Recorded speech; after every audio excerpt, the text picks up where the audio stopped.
update on the latest in sports. I'm Sean Yao. The Meralco Bolts and the Shine Elasto Painters racked up wins in the PBA on tour. Marty Bautista tells us more. Back flat, Aaron. Not even torrential rains and a leaking roof at the Enoris Arena in Pasig City could cool down Alvin Pasaol of the Meralco Bolts. Pasaol drained 7 3-pointers to help the Bolts score a 96-83 win against the NLEX Road Warriors in the PBA on tour. The Bolts guard did most of his damage in the fourth, draining 4 trays to keep Meralco's double-digit lead. The former UE star finished with 25 points, while Captain Raymond Almazan had 12 points and 8 rebounds. This is Meralco's 6th win against 3 losses in the preseason tournament. Sa lahat ng talo po kasi namin sa mga zone kasi kami na napoproblema. Pero pagdating namin sa dugout kanina na kailangan with sabi ni Coach Nenad, we shoot confidence kasi binibigay talaga sa amin yung outside shot. Kaya hopefully na pumapasok naman. In the second game, the Shine Elasto Painters slipped past the TNT Tropang Giga. Anton Asistio drained 2 clutch baskets in the final minutes of the game to break off a 90-all tie. Asistio, pull up, Leonard Santillán then hit a 3-pointer to pull away for good. from the dagger, there it goes! Final score 106-100 for the Elasto Painters. Shine improved to 6-1 in the tour while TNT remained winless in 7 games. Gian Mamuyak was the best player with an all-around performance of 21 points, 10 rebounds, 5 assists and 4 steals. I think the whole team deserves all the credit kasi as you all know, si Kuya Ray, si Kuya Gabe weren't able to play, and also Nick was injured in the first quarter, so we played with just 10 guys, but everybody stepped up, everybody stuck to their roles, and buti na lang na nanalo kami kasi kung hindi, yari kami kay Coach Yeng. PBA on tour action resumes tomorrow, Friday, still at the Enoris Arena. The Blackwater Bossing will take on Meralco at 5 p.m., while the Northport Batang Pierre will face off with the Phoenix Fuel Masters at 7:30 p.m. Catch the games live on One Sports and PBA Rush. For News 5, Marty Bautista, we are One News. Still in the PBA, forward Robbie Herndon has found a new home with the NLEX Road Warriors. Herndon debuted with the Road Warriors in their loss to the Meralco Bolts in the PBA on tour. In almost 24 minutes of play, Herndon recorded 9 points and 3 rebounds in his first game with the team. The Filipino-American swingman was picked up by NLEX after going unsigned by the San Miguel Beermen. Herndon's signing is expected to fill in NLEX's gaps in the 3 spot. Moving on now to the Philippine men's volleyball team leapfrogging by over 100 slots in the International Volleyball Federation's world rankings. From 167th, the team is now 56th in the world rankings on the back of 2 victories at the Asian Volleyball Confederation Challenge Cup for men.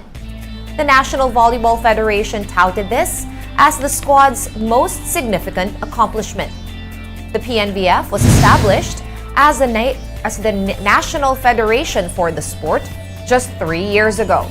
The Philippines is one of only 3 FIVB member nations that made a major stride in the world rankings alongside Macau and Mongolia. The team is currently in Taipei for the AVC Challenge Cup. We're taking a timeout. The game on One News Now will return after this quick break. Stay tuned.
You're still watching the game on One News Now. I'm Sean Yao.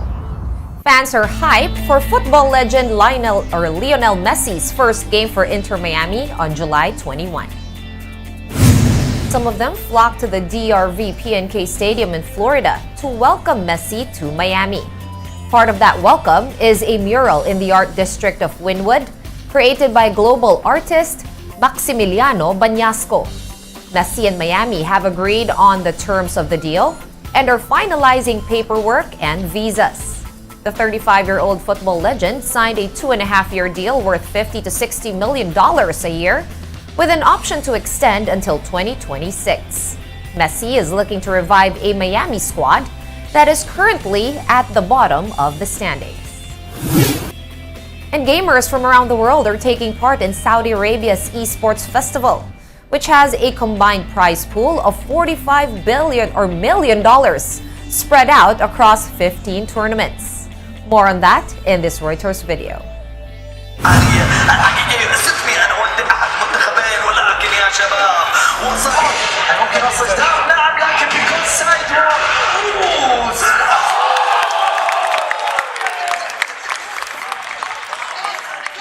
I never really imagined that Saudi could have esports here because Saudi has kind of always had a negative reputation, and like in esports we've never really gone far, even though many players have had the chance before. And now that they're finally hosting it here, it's inspiring many people to start to see that esports is actually a much real thing. And it's a very smart decision because esports is kind of on the down low, but because Saudi can provide these prize pools, it's putting a lot of revival into the sport.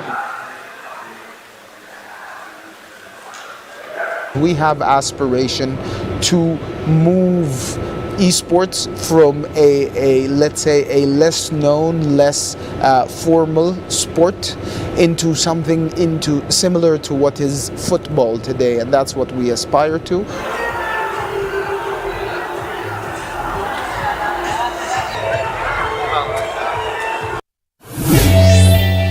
Athletes Unlimited, a network of professional women's leagues across 4 sports, is capitalizing on its growing audience. Let's find out how they are investing in athletes from Bloomberg. Women's sports are having a moment. Here it is, the final moments for Caitlin Clark in Iowa. And not only are fans showing up, money is too. Athletes Unlimited started with softball just as the pandemic hit. Since then, this sports media business has expanded to lacrosse, volleyball, and the most mainstream of sports, basketball. And Alicia Gray. This multi-sport league has no traditional team structure and is putting players in the spotlight. This league is truly the definition of investing in women. It's a players' league. The players make decisions. The players kind of control everything. We know what we want and what we need, and we understand what our audiences want and need. And that is AU's total approach to not only basketball, but volleyball, softball, and lacrosse. And every sport has been successful. Why? Because it is player-run. Being player-run is only the start. Like any good disruptor, Athletes Unlimited is promising change. Change to how games are played, how fans watch, how players benefit, how their stories get told. And of course, how money gets made. This is Next in Sports. Get your fill of the latest in sports at onesports.ph. Meantime, the news day continues later at 4:30 p.m. I'll see you then. I'm Sean Yao. We are One News.